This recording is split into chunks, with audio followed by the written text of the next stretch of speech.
exciting semester quarter for us all. And I want to thank everyone for being here.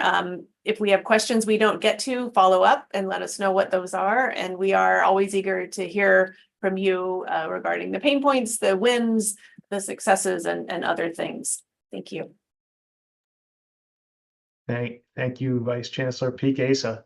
So now I actually have the privilege of giving the first presentation today, and it's on an important and timely topic, and that's faculty rights and responsibilities in the classroom. So if we can go to the next slide. Given the turmoil in the world and in the nation, including the circumstances of the impending election less than a week from today, it is useful to review faculty rights and responsibilities. This is a topic that spans the intersection of academic freedom, free expression, and equal access for all in a public institution like UC San Diego. As a public institution, we have a strong commitment to academic freedom and the constitutionally protected freedom of expression.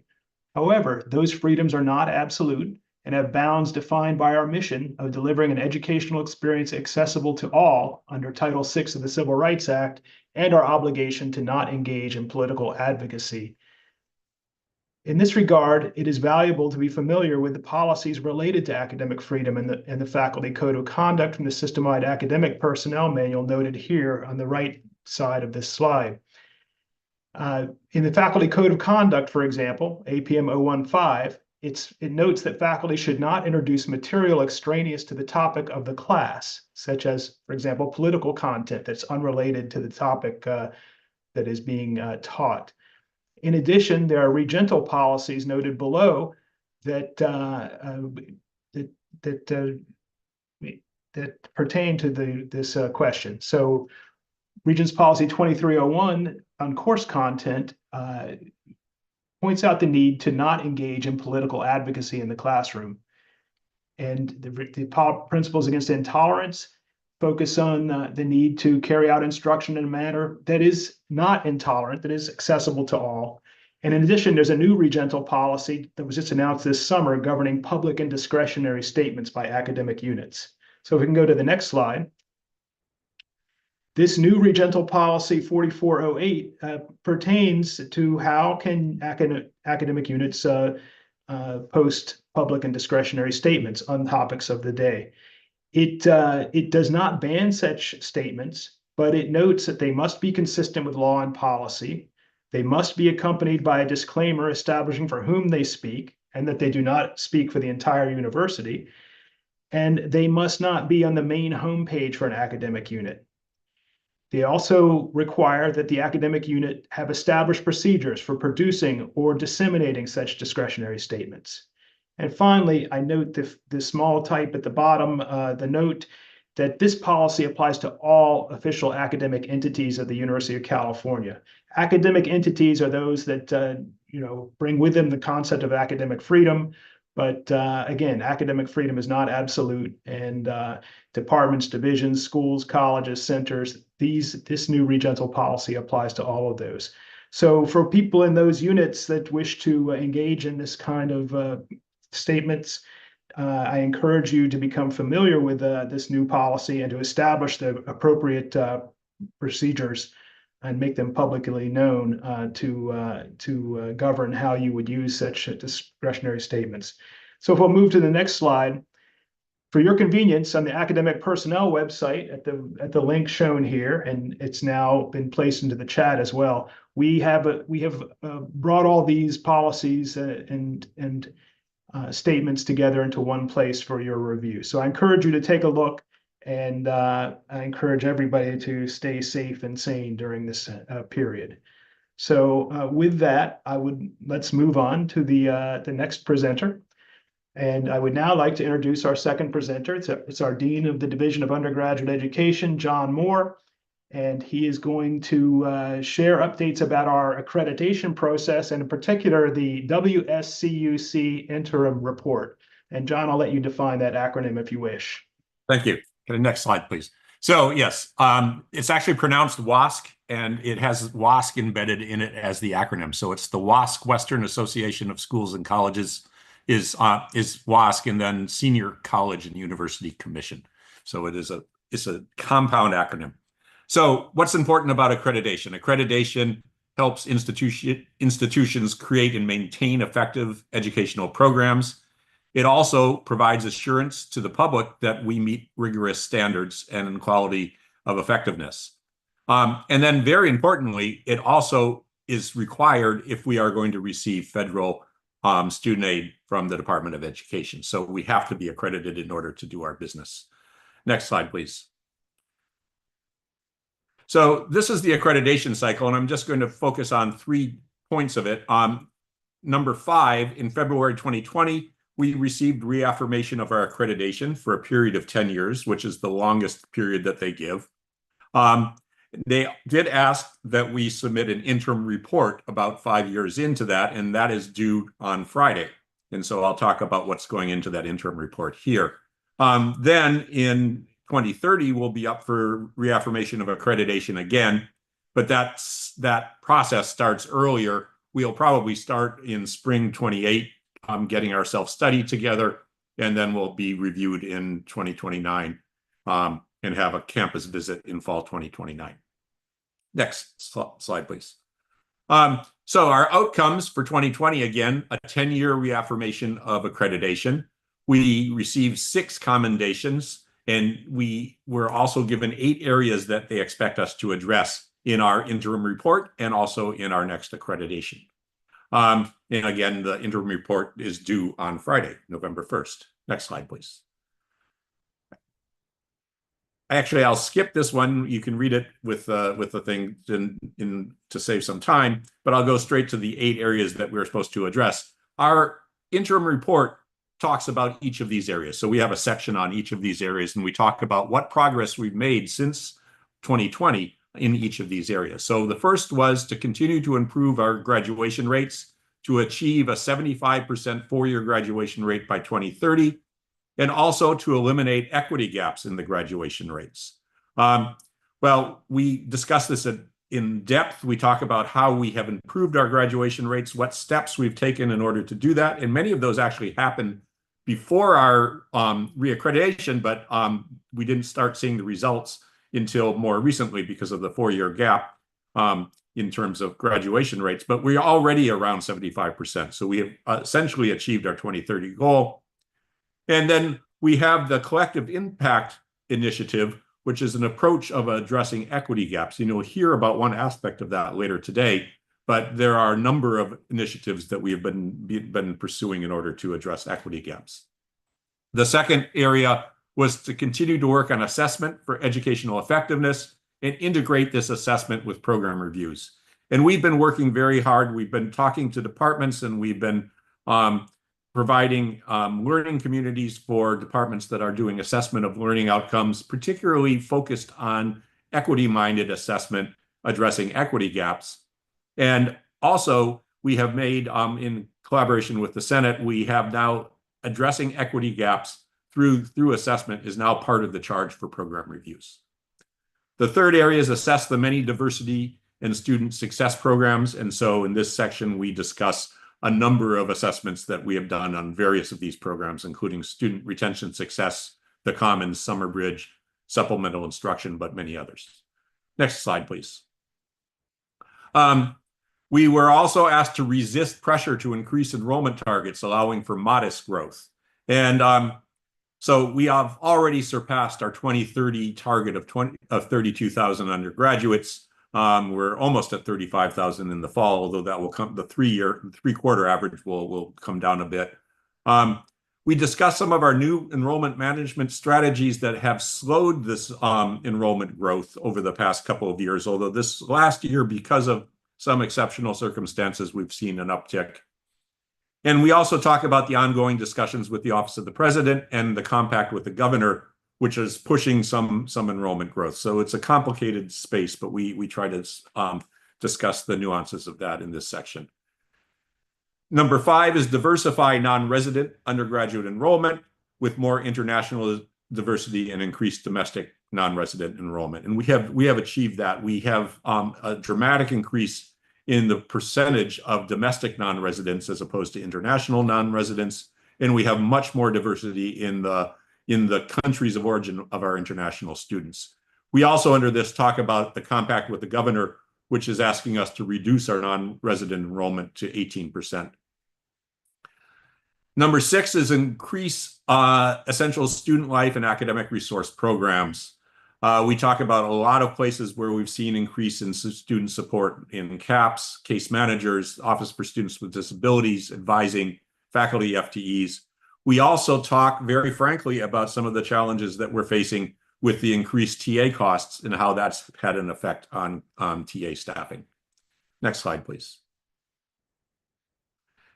Then we're asked to act on the recommendation of the Holistic Teaching Evaluation Work Group. That report had just come out when we had our review in 2019.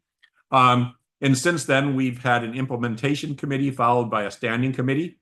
We have new student evaluations of teaching that have been implemented fully, and the standing committee is working to phase in the portfolio review process. So we've made a lot of progress on this, and we continue to work on this. And then finally, address the CAP major issue. This was the #1 issue that students brought up when the committee met. We've had since then, since our reaccreditation, 3 committees on this. And the Academic Senate recently endorsed a modified procedure around both what we're now calling selective majors, and then how continuing students can try to transfer into selective majors, and what are the criteria for that. These procedures better address diversity and equity in these high demand majors. So this is essentially what our institutional report is. We also talk a little bit about, we're asked to talk about some new things that have come up since our reaccreditation. And, we've had a pandemic since then, and we've had some major strikes, and we've had some other things that have been challenging. But nevertheless, I feel we've been doing a very good job in addressing the 8 areas that we are asked to do, which also happen to be very high priorities for our campus. So there's good alignment here. Thank you. And now I'll pass it back to ABC Continent. Thank you, Dean Moore. I would now like to introduce our next presenter, our Associate Vice Chancellor for Enrollment Management, Jim Rawlins. Jim? Thanks very much, Bob, and good afternoon, everyone. A few things to share with you all about the way enrollment looks this fall, and I find it very interesting to think about how this relates to several of the slides that Dean Moore just shared with you all. I'll try to have some fun making those connections. The first slide here for us today comes courtesy of our folks over the Institutional Research Office. Thanks to them for this. And this looks at our total undergraduate enrollments over the last 6 years. And this is a combination of the new students I'll spend the rest of this time talking about, and all of our continuing students. And again, very related to what John just shared, you can see some growth in the number of total undergraduates over this time. Again, it is absolutely true that while we'd love to temper things out, we've often got a variety of internal and external pressures upon us to not only grow, but to also look at the composition of the class. So very much in keeping with some of these goals the state and the UCOP folks have set for us, you'll see that next line down, the navy blue one, shows that the proportion of this class, there you go. The proportion of this class that is California residents is going up, and in concert with that, the proportion that are out of state is going down. A chart like this doesn't account for the difference between out of state and international students, but that's an important distinction. And as the WASC accreditation looks at, we're trying to have as even a balance between those two groups within non-resident as we can. Now, if we can get our next slide.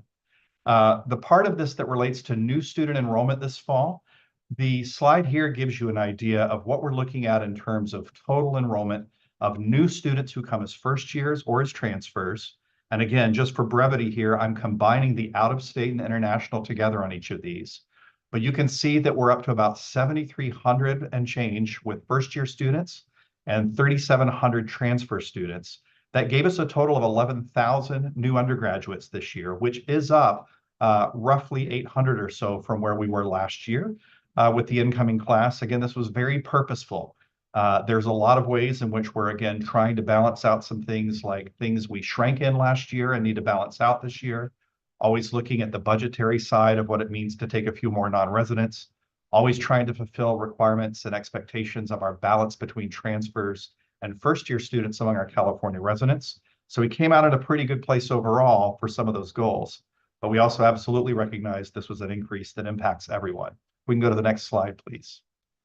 So while there's a lot to look at here and we don't have time during things today, I'll still give you all a very basic idea of how we sort all these students out on their way in.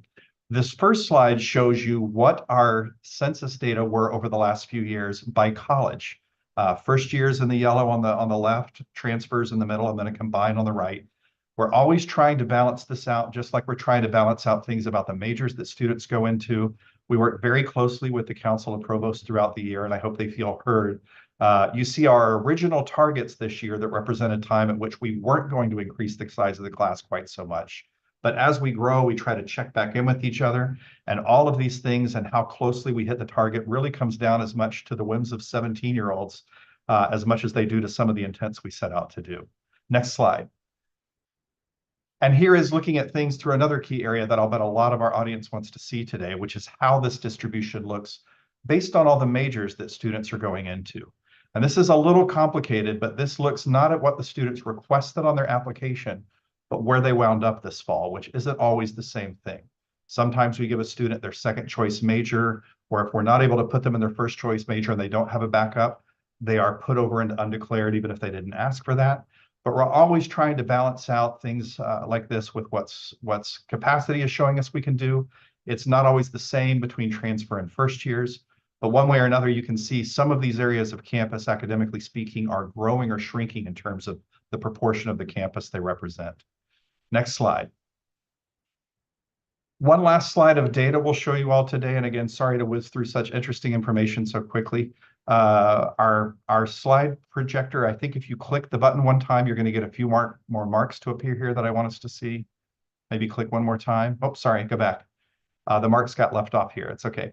So this is looking at the diversity of our class. This is using a very particular way of measuring students' race and ethnicity backgrounds that's defined by the UC Office of the President.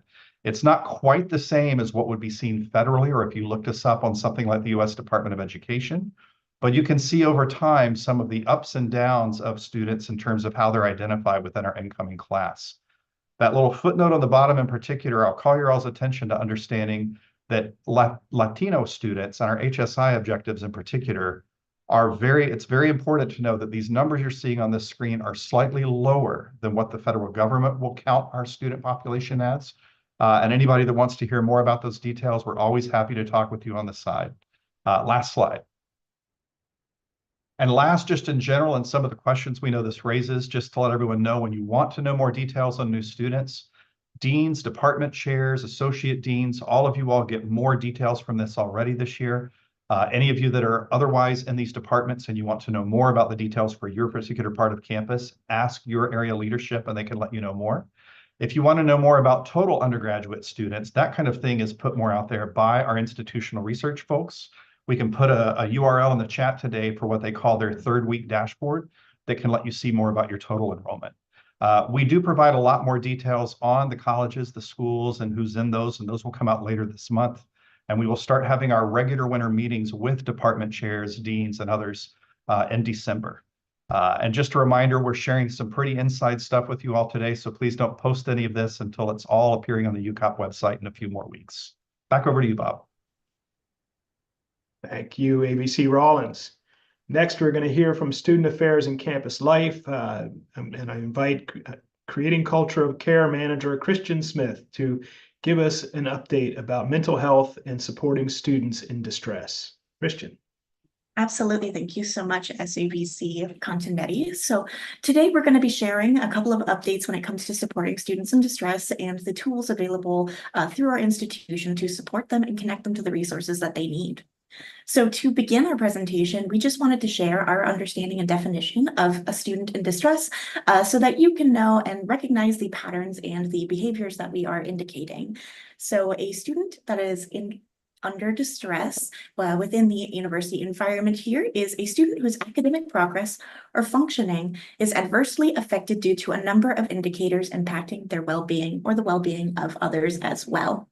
So in our next slides, I'm just going to briefly share a couple components and elements that you might notice in your relationship with students that might indicate that they are experiencing heightened levels of distress. So next slide. So our physical indicators, just to point out, what we are looking for when a student is distressed is signs like increased physical health complaints.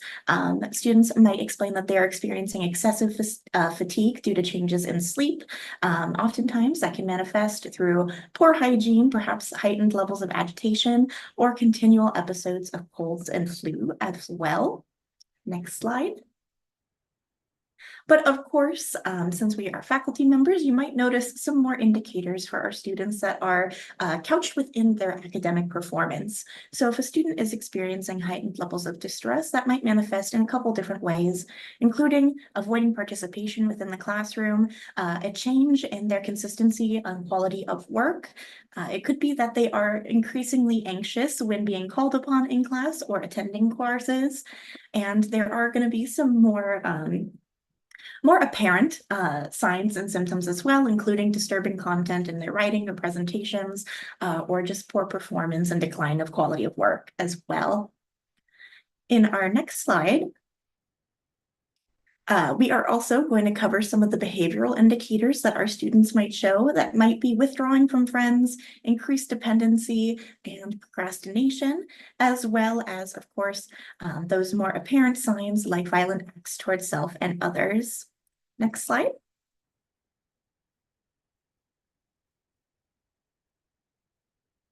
So if you are interested in supporting students that are experiencing those heightened levels of distress, these are some of the tips that we have available for you to support the student in that time.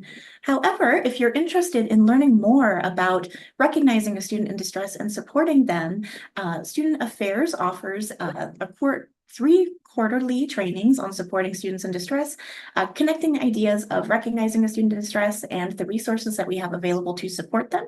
And if you are interested in signing up for those trainings, they are available on UC Learning. The next two during our fall quarter are going to be November 14th and December 12th at 9 a.m. And you can sign up for those at UC Learning under Supporting Students in Distress. Next slide. So a very exciting update that we have, especially for our faculty members, is the completion of our brand new Red Folder. So the Red Folder project is essentially a document that is meant to hold all of our crisis response resources available for folks so that you can have it available to you when you need it. And so it's not something you have to Google or look for. You just keep it on your desk or perhaps in your files so that you can reach for it when you do run into a student that is needing more immediate connections to support.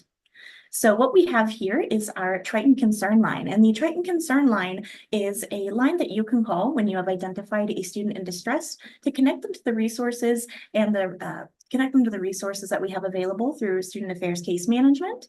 And so if you call 858-246-111 about a student that you are concerned about, it will connect that student to a case manager, and we will follow up with you to let you know that we have received your call and that the student is being worked with.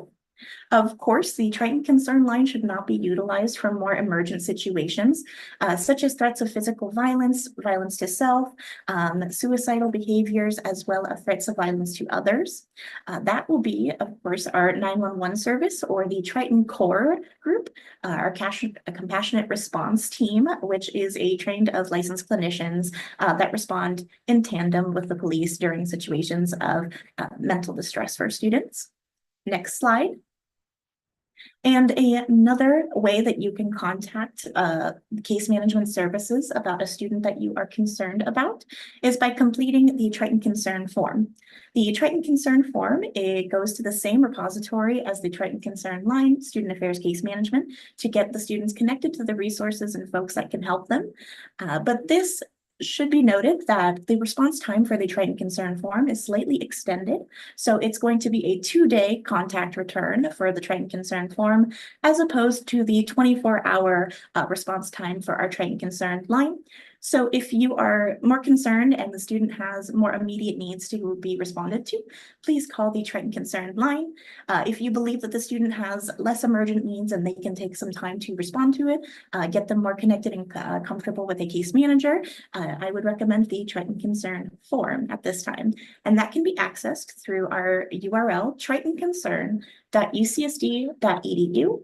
You can bookmark it if that would be easy for you so that you can have that available and run and answer the questions that a student may have about resources. Next slide.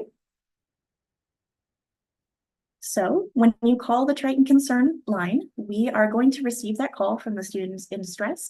Be prepared to answer a couple questions about how the student is doing, the context in which you came across this student, and additional information pieces such as demographics and locations. The third-party service that we contract called Protocol are all risk management professionals, and they are going to receive the call and route it to us. When we receive the call, we will follow up with you, faculty members, within 1 day via email to make sure that you know that we are responding to the concern that you had for that student. And then within that 24-hour period or business day, we are going to contact that student and get them connected to a case manager or additional resources that that student may need. Thank you. And I am going to hand it back to SABC Rob Continetti. Thank you. Yeah, thank you. Thank you, Christian, for those updates on a very important topic. Next, I would like to invite EVC Simmons back to the podium to give us some updates. EVC Simmons.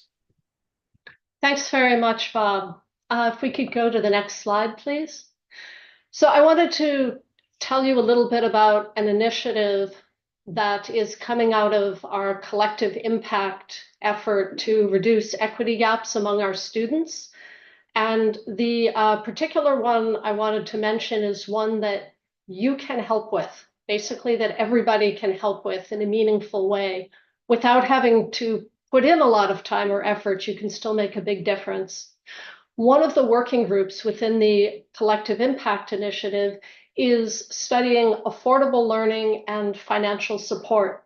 And they've come up with 2 initial areas of focus that might make a big difference for students.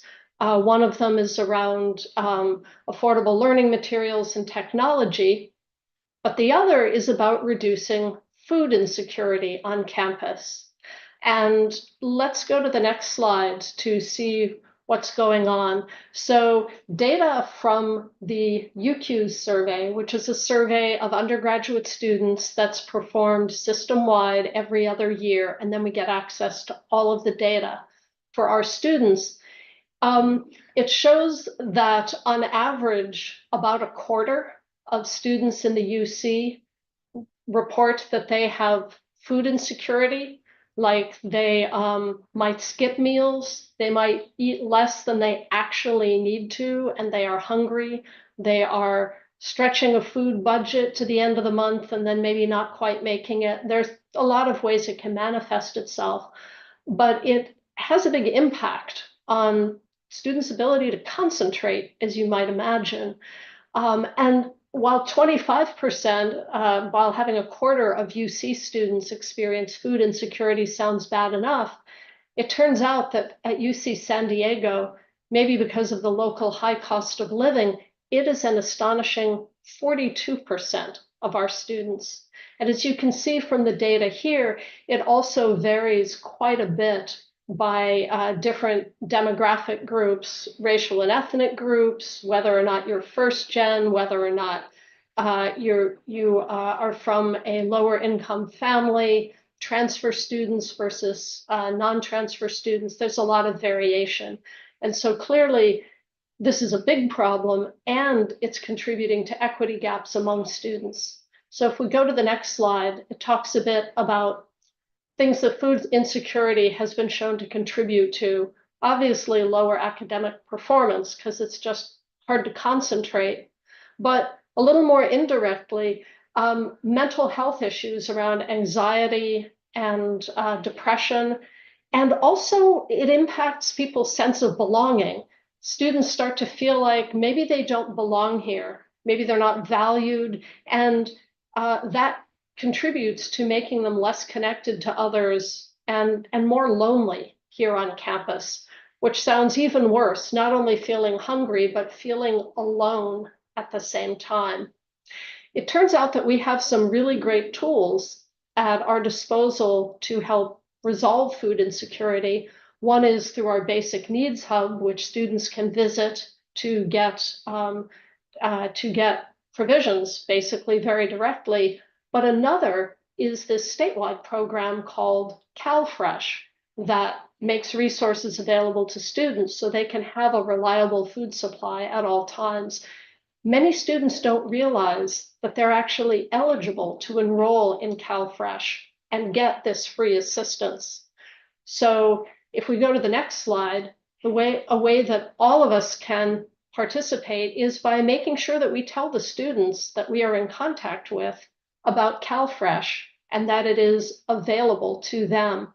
So any of us who are teaching in a given quarter can add language to the syllabus, and there's some little standard language that you could use or that you could modify.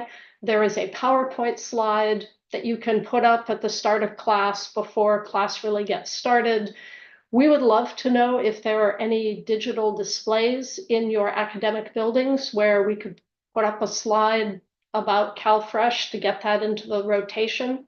So please, if you have any questions about how you could get involved and how you could help, email me, evc@ucsd.edu, or contact Stacy or Kim, whose contact information is here and will also be put into the chat in just a minute. So a big problem facing our students, but one that we can help with, and every one of us can make a big difference. Let's go to my last slide, which talks about a very different but also very important topic, and that is NAGPRA, the Native American Graves Protection and Repatriation Act.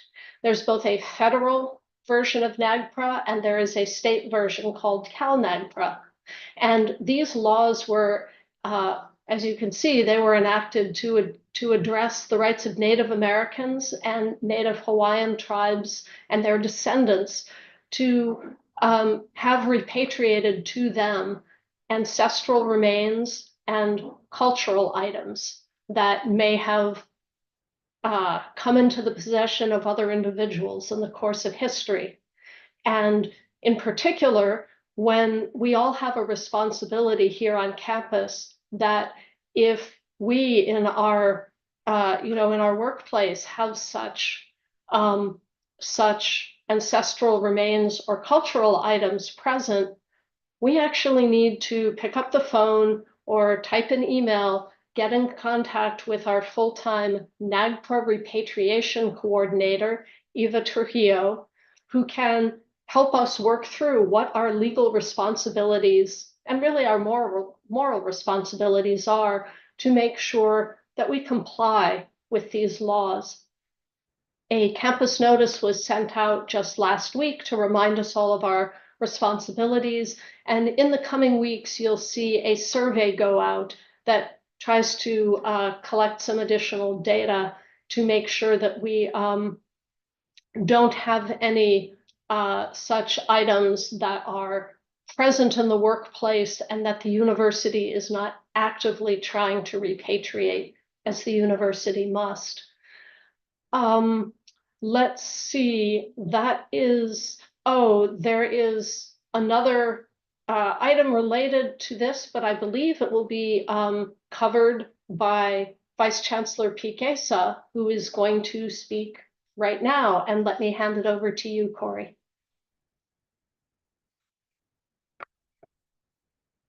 Thank you. We can move to the next slide. We have a lot of updates today, including these. I won't go over the list, but we'll just launch right in. So the next slide.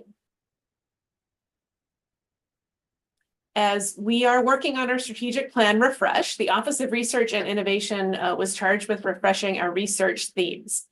And we have gone through several steps of having both in-person and online input into refreshing themes and then input on the draft of the refresh themes. We got a lot of comments and input, and we really value that. They helped us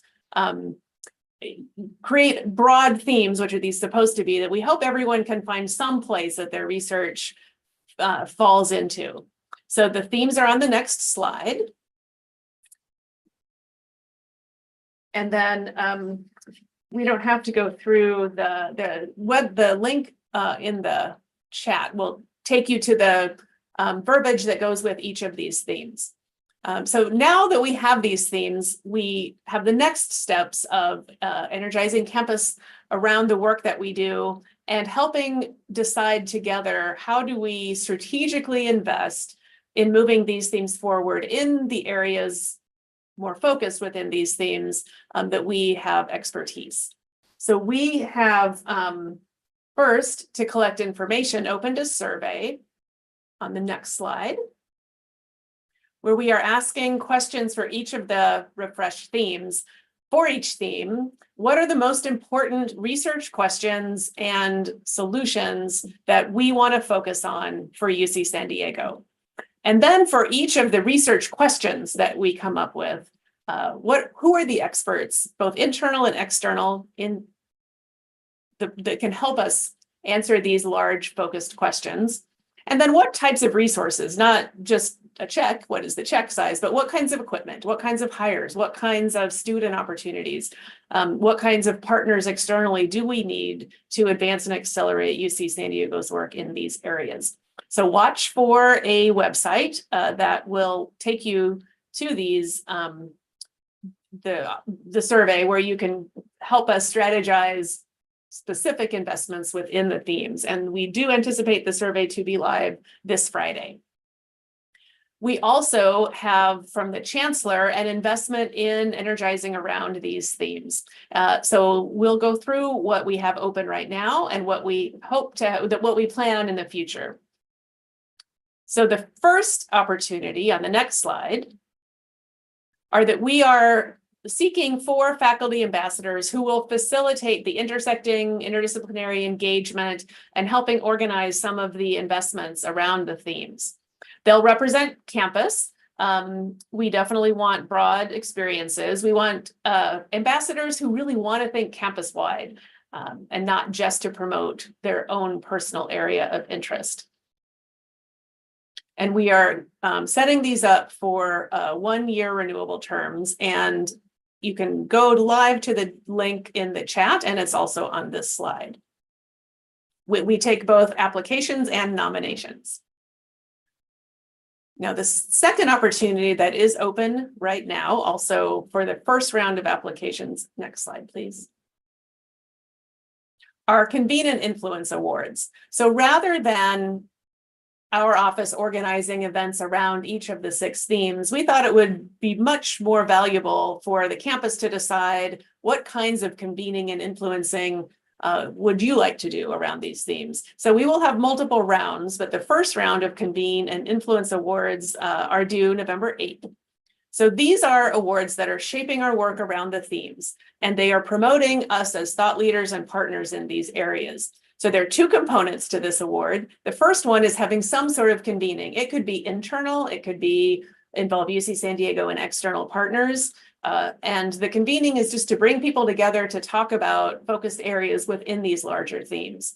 But there's also the influence part, which is that the convening must produce something, and we're very open to what that something might be. It might be a white paper, it might be a course, it might be a communication toolbox, it might be an article, it might be a plan for a grant, it might be a map of where our expertise lies. So the Convene and Influence Awards are for bringing people together and creating something related to that convening. And they are, will plan to award up to 30 of these a year for 3 to 5 years. They are up to $25,000, but if there is a convening and opportunity to influence in a bigger way, we are open to larger budgets, but they have to be very well justified. So again, first round of these awards closes November 8th, but there will be more cycles. Next slide, please. So in the future, some of the other activities around the research themes include another round of the Catalyst Team Grants. So these are awards that are meant to support the time that it takes to build new collaborative partnerships. So they're really team planning awards. They are not awards to actually do research. They're awards to work together on creating a shared vision, bringing in partners, and really planning on how that team will launch into larger projects. We plan to launch a request on information for core facilities. So to help us understand what are the core facilities that we need to be the state of the art for the future areas of research, discovery, innovation. We're also planning some innovation grants, and these are intended to be grants that help take research into solutions. So it's not meant to do the actual research, but for whatever way research can then influence solutions, we want to invest in those solutions. We also have a research leader development program that we've been working on for a while. It's we have elements of it that we've tested, but we'll start a cohort in early January. And this is specifically a program to work on very hands-on strategies for research leadership. So it'll be things like team science. How do you build a research team? Who do you hire? What are the positions? How do you oversee those? How do you communicate your research to policymakers and to funding agencies and things like that? So we've worked hard with the EVC's office and others to make sure that our program focuses well within research and doesn't duplicate many of the other faculty leadership opportunities that are on campus. And then we're currently in the ideation process for larger scale grants, where we hope to invest in a bigger way in launching large programs around the research themes. So we will start having listening sessions on how we think we can best invest in those large scale grant programs. So knowing that we have a lot of information to go through, I'm going to really speed through some of the next section. So next slide, please. That focuses on some major changes that we are seeing federally and at the University of President's Office on research compliance and integrity. So next slide, please. And there will be a resource list at the end. So if any of this seems like it pertains to the work that you do, but you didn't quite catch everything, we will follow up. So the main thing overall is that the federal government issued a national security presidential memorandum. And under this, we are anticipating every single funding agency to give us new guidelines for research security on December 6th. So we are prepared to read those and then act quickly to implement those changes as they come about. So the responsibilities that we're seeing already are focused quite a bit on foreign engagement. And so already UC San Diego has new responsibilities, and those include disclosures of foreign collaborations in proposals and to report annually what those foreign engagements are to the federal government. And so there are a lot of guidelines on how the foreign engagement needs to be uploaded into proposals, and we'll see more and more guidance coming out, which we will communicate to campus. And then as a campus, we have to certify that all covered individuals, which are those on research projects, are not involved in malign foreign talent recruiting programs. And the UC President's Office now has a policy prohibiting participation in malign foreign talent recruitment programs. Next slide, please. This slide is just to reinforce that we do need to take this seriously, because we are seeing fines already from failure to disclose and catch the malign foreign talent program participation. Next slide, please. So we have also seen 4 new regulatory updates that are related to the federal government's concerns about economic competitiveness in emerging technologies. And these change the way we have to have oversight into technologies, items, research items and equipment, materials, and services. So those are the 4 new regulatory updates. So there are a very large number of these things that we have to include in our export control umbrella.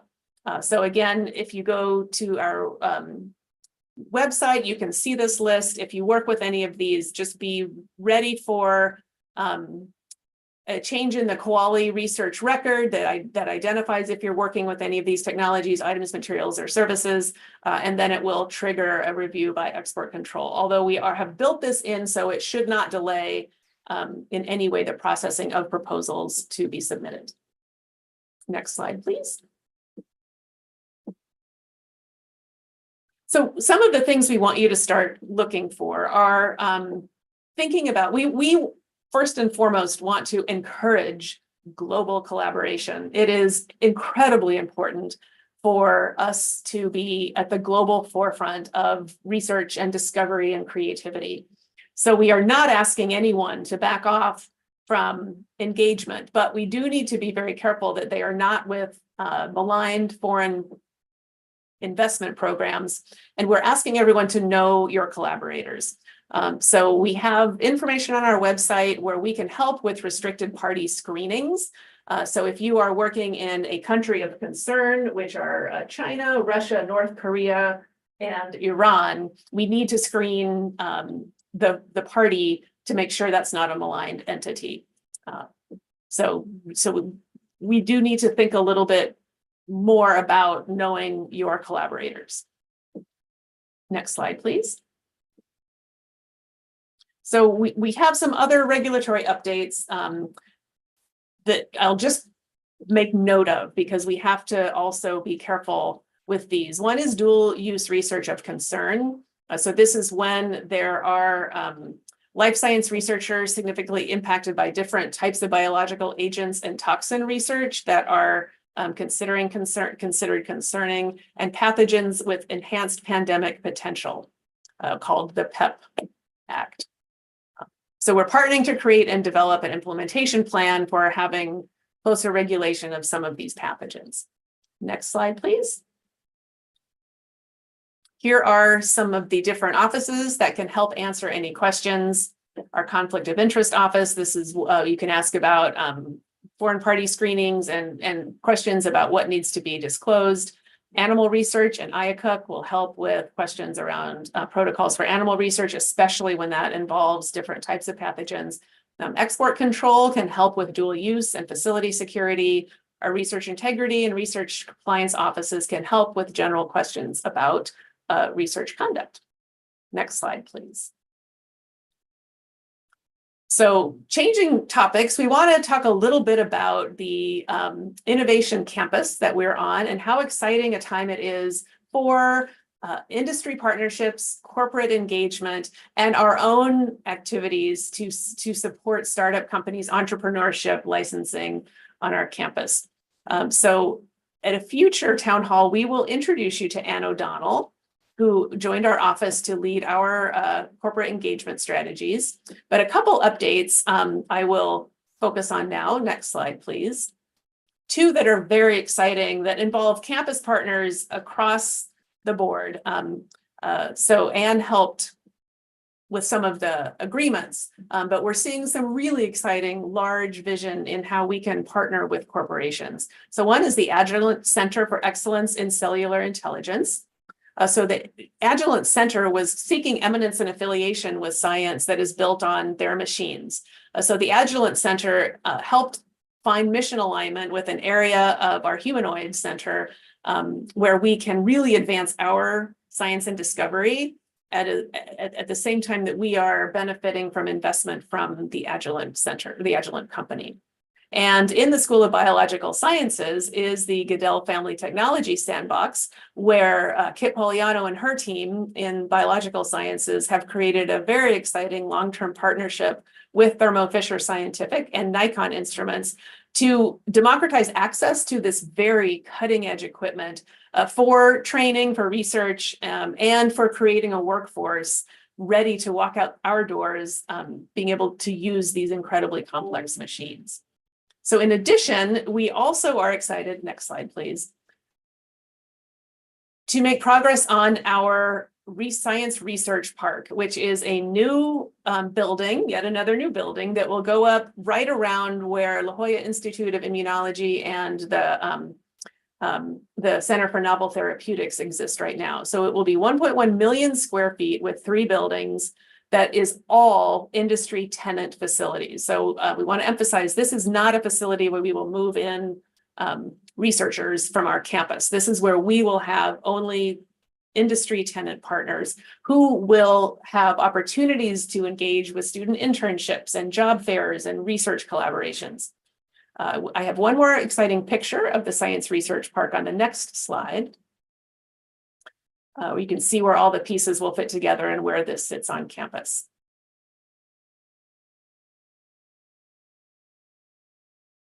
So I will now turn this over to two other leaders in our office that I'm always excited for you to meet. One is Paul Robin, who is the Associate Vice Chancellor of Innovation and Commercialization, who will talk a little bit about the really great resources we have both in our office, but across campus in many areas to help some startup companies. And then we'll go directly to Natalie Alpert in the Chancellor's office, who is our Director of Federal Relations, to give us a federal update. So Paul, I'll turn it over to you.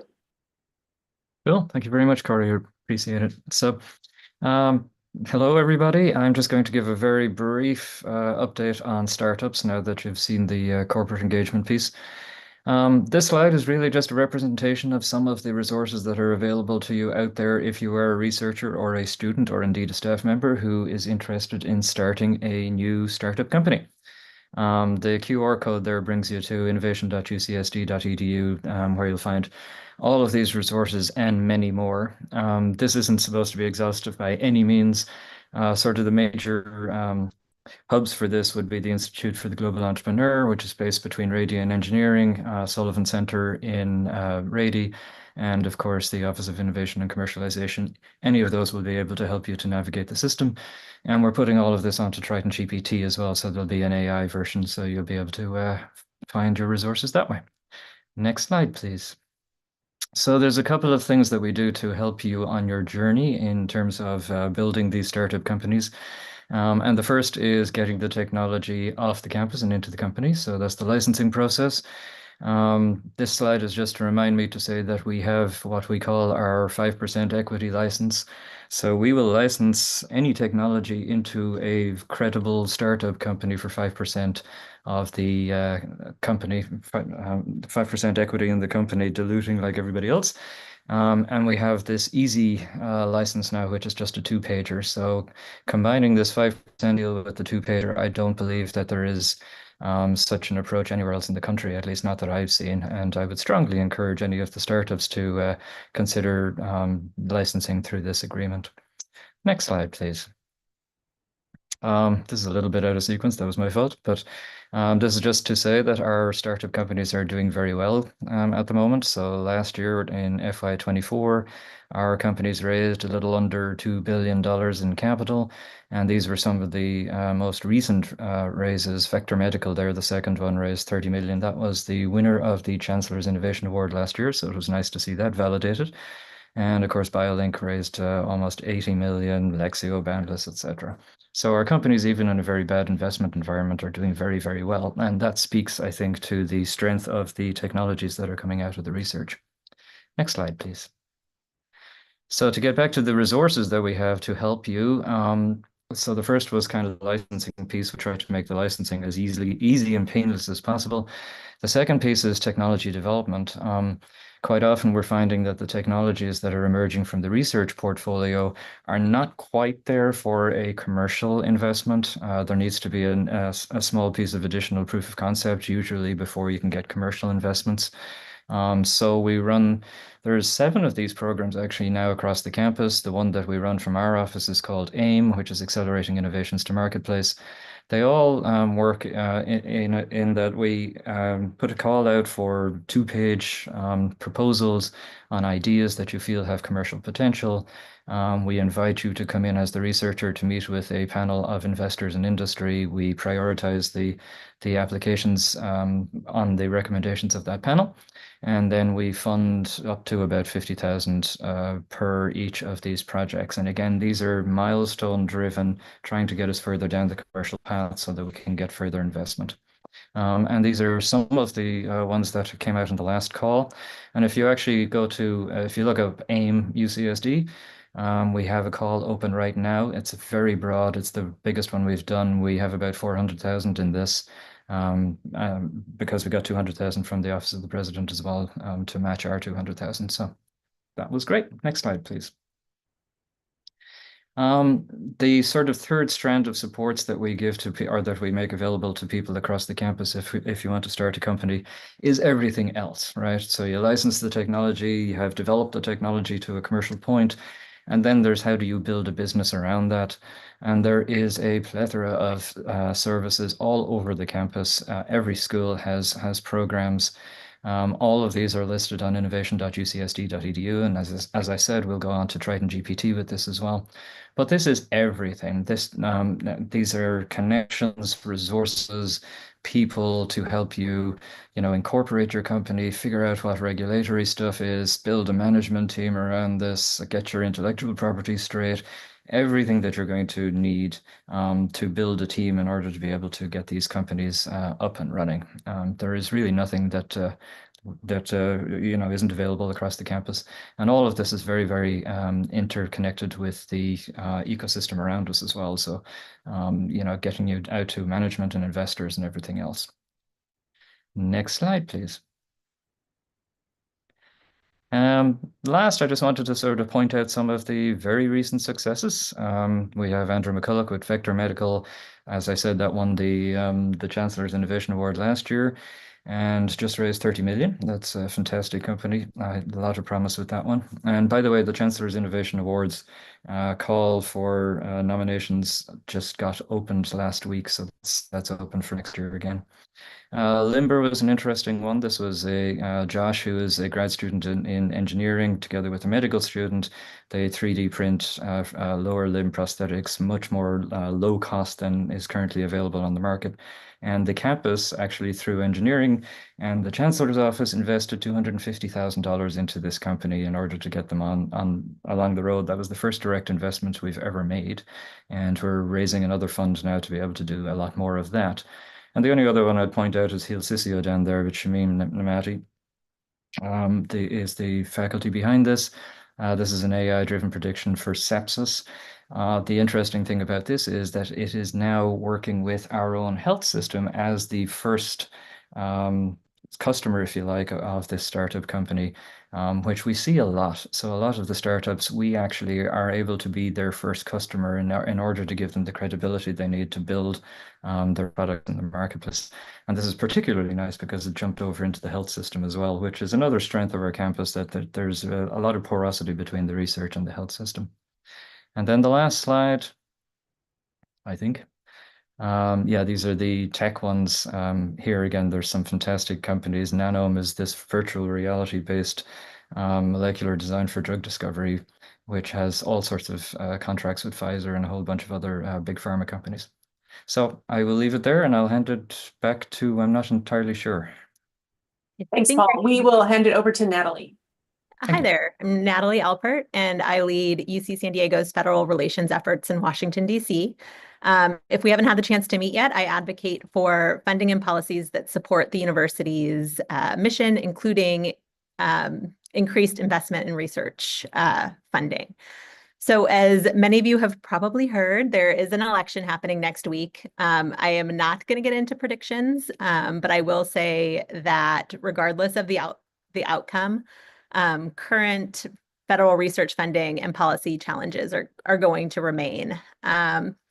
So last year, due in large part to spending caps that were imposed, Congress cut funding for the National Science Foundation by 5%, and for the first time in nearly a decade, reduced funding for the NIH. NOAA, NASA, NIST also got funding cuts. Unfortunately, since these caps are going to remain in place until the end of the year, research funding will continue to be on the chopping block as Congress finalizes FY25 spending after the election. So in addition to funding, we're also monitoring policy proposals that include reorganizing the NIH and also research security provisions, kind of in addition to those that VCR Peek-Asa already mentioned. So, even more regulation on top of what's already there. So due to bipartisan interest in these areas, we really expect that these issues will remain relevant in the coming year. So I think in the research space, not a lot will change. So I'll just wrap up by saying that these challenges do present exciting opportunities to advocate for UC San Diego's research mission at the federal level. So, now is the time for us to impress upon Congress the importance of funding scientific agencies at levels that will be able to maintain America's innovation, edge, and global competitiveness. And no one can tell these stories better than our faculty, students, and staff. So please reach out to me if you are interested in learning more about science advocacy opportunities. We are always happy to chat about that. So thank you very much, and I'll turn it back over. Thank you, Natalie, and thank you, Vice Chancellor Peek-Asa and the whole team for these important updates supporting research and entrepreneurism here at UC San Diego. Now we've come to the Q&A part of today's program, and I invite our panelists to all turn on their cameras. As a reminder to our audience, please submit any questions you may have using the Q&A window. And let's start with a question for EVC Simmons. EVC Simmons, the cap gap for NIH training grants was announced recently. Well, a solution for it. And this person, their training grant includes students who are awarded San Diego matching fellowships. Will these San Diego matching fellowships continue to be honored, and are they eligible for the cap gap program? Thanks for sharing that question, Bob. The San Diego matching fellowships that were already awarded will be honored. If you already have a written award letter from us for those fellowships, we will honor that. Now, those fellowships are not eligible for the cap gap program because they are not NIH funded, and therefore they are not subject to the NIH cap. One can supplement these matching fellowships, for example, not just with discretionary funds, if necessary, but also with funds from other federal grants that one might happen to have. NIH training grant fellowships cannot be supplemented in that way, and that's what creates the gap. So the matching fellowships are there. They don't need to be part of the cap gap program, so they aren't part of the cap gap program. Okay, thank you for that clarification. The next question is for ABC Rollins. And the question is, when we see the different schools and departments around campus increase or decrease as a percentage of the incoming class, is that a measure of popularity of those majors with high school students? It's a great question. And I guess it's one of these sort of kind of answers. And I'd love for all of our campus to be thinking about what this does and doesn't mean. One thing I will tell you is that absolutely, there's an extent to which when we see increases and decreases in students on our campus, one of the factors it represents is popularity among students. Just one really common example for schools all over the country, inevitably, we'll see if this happens this year. In presidential election years, the number of students wanting to study political science always goes up, and it goes back down the next year. But also, it's a good time to just, in short strokes for today, to remind everyone that in our case, this can also represent some things about our capacity. And we are more and more, at least with a small number of our majors on campus, having to consider that we only have so much space for certain disciplines, as well as having some departments that want to grow. And so what you see in the outcomes on our campus is a combination of those and probably a few other things over time. It's a complex question, and we love to talk about it with departments any chance we get. Thank you, ABC Rollins. And the next question is actually for you as well. Oh, okay. And that is, how are students assigned to the various colleges? Yes, one of the great mysteries. And especially our folks on the chat, on the town hall today from the colleges. I hope none of this surprises you. But a general thing to let everyone know is that assigning students to the colleges starts with every one of our applicants getting a chance to rank order all 8 of the colleges at the time they apply for admission. And this goes for first year and transfer applicants. And for many, many years, admissions has used, I guess we could call it an algorithm of sorts that kind of prioritizes some things about how we need to sort things out. And it has nothing to do whatsoever with the student's chances of admission to the university, by the way. But once we get past that hump, we're trying to do a balance of these students into the various areas they belong. A good number of these students do get their first or second choice. Honestly, and I don't think I'll shock anybody on this town hall if I say this, we have plenty of students that don't even remember how they ranked the schools, the colleges, so they don't know whether they got their first choice or not. That's life being 17. But it is something we're always trying to work on. We're actually working with the Provost Council right now to update some of the ways we do this. And as that gets done, it'll change some things about the way we ask the application on the front end and how we sort things out on the back end. That'll be a great topic for a future discussion. Thank you, Jim. The next question is for Vice Chancellor Peek-Asa. Can you share any updates regarding the operations of the Office of Contracts and Grants Administration, or OCGA, and the Sponsored Projects Office, or SPO? Sure. So first of all, I think it's really important to clarify that the Office of Contract and Grant Administration is a pre-award office that handles externally funded contracts and grants. So a number of issues have come up this week where we served as a go-between to link to the offices that can help with resolutions, but we can't solve those issues ourselves. One is with research gifts that our office doesn't have any insight into. And the next is with post-award financial management, which is through the Sponsored Project Office or the Grant and Accounting Office. So we're certainly happy to help link to those offices when it's a post-award financial issue or when it's something related to a gift. I will say that OCGA has really made remarkable progress in the last 2 years. We have watched the processing time go down by more than 33%. And we have seen that client surveys have shown that they've really gone up over time. We know that there will always be work to do with OCGA, and we do want you to bring the challenges to our office. We have been spending the last quarterly deans meeting, so since July, meeting with all the deans and their leadership, showing new dashboards that help look into the real-time processing of every grant. So we are now doing roadshows with department faculty meetings to show how this data system works. So we can not only look up what are the quarterly reports or real-time processing of proposals and awards, you can actually also pull up what is the exact transaction of when did it get to us, how long did we have it, how long was it sitting in the department, if it required negotiation with an external partner, where is that? So you can now see exactly where the processing system is. And it also gives us benchmarks for things like when applications get to our office, how long we take for the full processing, et cetera.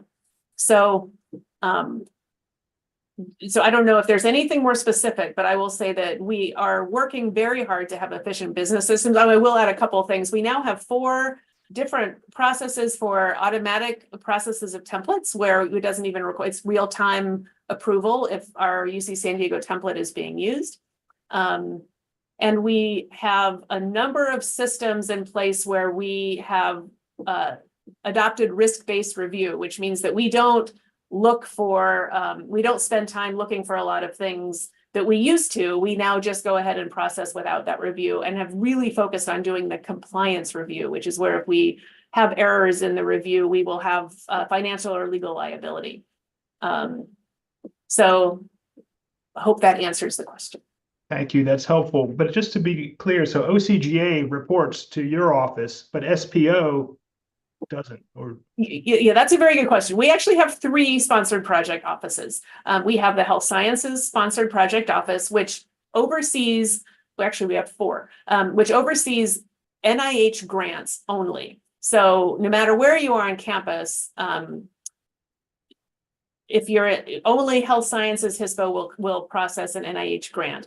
We also have the SIO, Scripps Institution of Oceanography, has their own sponsored project office that does all of the SIO projects. And then we have a clinical trials office that only does industry-sponsored clinical trials, which are the ones where the industry defines all of the protocol. And the Office of Contract and Grant Administration processes clinical trials that have from other sources that often require us to have IP agreements and other types of disclosures involved with them.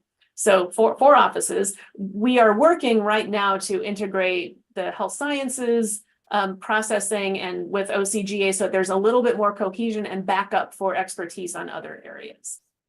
Thank you. And then there's also another, just because Bob, the SPO is Sponsored Project Office. And so that's something that handles grants. That's often confused with SPF, which is the Sponsored Project Finance Office. So SPF is a good acronym to remember because that's who you need to contact if there is an issue with grant accounting, grant projection, what is your balance, things like that. That doesn't sit with any of the sponsored project offices. So SPO does report to the Vice Chancellor for Research. Um, Some of those four report to you. One of those four, yes. One of those four. Got it. Thank you. And actually, the next question pertains more to maybe SPF. And that is, when will the funds be allocated to research relief accounts that were formed to assist with the UAW contract costs?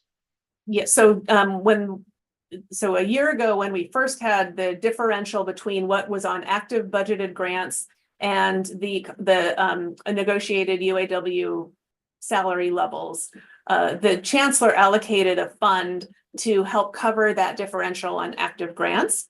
And that was applied through, it's called the Research Relief Fund. And that's different than the fund that is helping with differentials on specific training grants. So just want to make sure those are very clear. So the Research Relief Fund was open for 3 years. It's still open. And different VC offices had different ways of applying for that. And then there have been approvals for many of those. So this actually sounds more like a question about when those funds are going to be available rather than how you apply for those funds. And so for the allocation of the awards that are approved by the VCs, every VC is handling that in a different way. So it would be good to have your financial officer contact the financial offices in the different vice chancellor areas for actually how those chart string allocations are going to go. Again, that is not something that's handled by my office. Thank you, Vice Chancellor Peek-Asa. In the spirit of just a general conversation, I'd like to ask you a question that came in over the live chat, and that's from Seth Cohen, who notes that in his view, submitting a grant through OCGA is now more difficult than at any time in his 20+ year career at UC San Diego. And I would just add, I mean, obviously the work processes have changed. There's hybrid, and we use a lot of internet forms and so forth. But he wonders if there is any plan to increase staffing or bring back phone numbers for direct access to staff. And I do think this is something that a number of researchers are concerned about. So I wonder if you have any just general comments on that regard. Oh, you're muted. Yeah. So it'd be helpful to know which grant, we can do a sort of forensic analysis of which grants didn't go well. And what is it that's more difficult? It's hard to know what is more difficult. I will say that we do need we're federally required to collect more information as we are submitting proposals. So we can't submit proposals where we have not done the screening for things like foreign influence, for dual use, all the things that I talked about in the compliance update. So there are more things we need to collect. And that also requires us to go back and forth with other offices that have that expertise. Thank you. No, you went over some of those many requirements in your presentation. So thank you. And so maybe I'll just say, Seth, I'm available. So Ross and I are happy to meet with you and figure out what are the pieces that are more difficult. And absolutely, we are completely committed to trying to make it as easy as possible. And if you have ideas of how we can do that, we absolutely want to know those. Excellent. Thank you. And so now we'll go to our final question. This is going back to you, ABC Rawlins, and that is, why is it that our incoming first-year class looks more diverse than the transfer cohort? Oh, that's a great question, Bob. And actually, Kim or whoever, if I could ask you, maybe put up that slide again, because that's a great thing to look at when we get this question. And we've even got a few things marked here. It looks like we found that other version of this. I think this is very interesting. First of all, to the question itself, and again, appreciate people thinking about this as you see these numbers each year. It's true across the state of California, actually, and in most of the UC campuses, that we do have this juxtaposition compared to what a lot of people think is typical nationwide. And it is true in some other states that more of the diversity of your enrollment in terms of race and ethnicity comes from transfer students. There's a variety of reasons for it here in California that I love the idea of talking about this, but I can't give the whole story here. I'll just say in general for us to first ask ourselves, does these numbers looking the way they do indicate that we have a lower number of transfers, or is it that we're doing exceptionally well on the first year side? Both of those things can really be true. And so it's important for us to keep in mind, we're always trying to learn from the community colleges, and I'm fortunate enough to meet with the presidents of all the local community colleges once a month. We need to understand what's going on with their enrollments, not only who's there, but who's successfully making it to the point where they feel that they are ready to apply to transfer. And there's bound to be some diversity lost along the way in there. That gets into realms where we really need our community college partners to explain to us what they're seeing and not seeing. One of the other things I'll point out to you all that's just particular this year, on this version of the slide, not only do I have the red box around the Latina numbers because of our HSI conversations, but look at the numbers I've circled in blue. And on each of these topics that have to do with international students, for various reasons, we ended up having a higher percentage of international students this year than we have the last few years. And you can see, especially on the transfer side, we jumped from it accounting for 9.7% of the incoming class last year, all the way up to 14.8% this year. And the way all these discussions of diversity look, just a reminder to everybody that it's a zero-sum game. If you have more of one group, it's going to have to be offset somewhere else when we're measuring the percentages. So when we really jumped in the number of international transfers this year, that actually decreased the proportion of our students that could be from any of these US-defined backgrounds. We also do some discussions when we work with our colleagues in EDI to really break this apart into in-state versus out-of-state students, which would tell you a lot more of the story that you see here. But again, it is something we always want to keep an eye on, but we very much look at our first-year numbers as a success rather than worrying that our transfer numbers mean something's wrong. Thanks again for asking that, Bob. All right, thank you, Jim. And yes, I'm afraid that is about all that we have time for today. I want to thank everybody for their questions. And I'd also like to thank the presenters and guests for sharing their time and information with us today. And of course, I thank you, the faculty and researchers of UC San Diego, for making our institution what it is and for taking the time to attend today and continuing to work together as a community. We had more than 125 attendees today, and these town halls have become an important part of how we stay informed and united as a community. So I look forward to seeing you again on a future one. The next town hall for staff is going to be on Wednesday, November 20th. And you can visit the Human Resources Staff Town Hall page to register as shown in the chat. So this concludes the Faculty and Research Town Hall. Thank you again and take care. And thank you for your contributions to our university, UC San Diego. Bye-bye.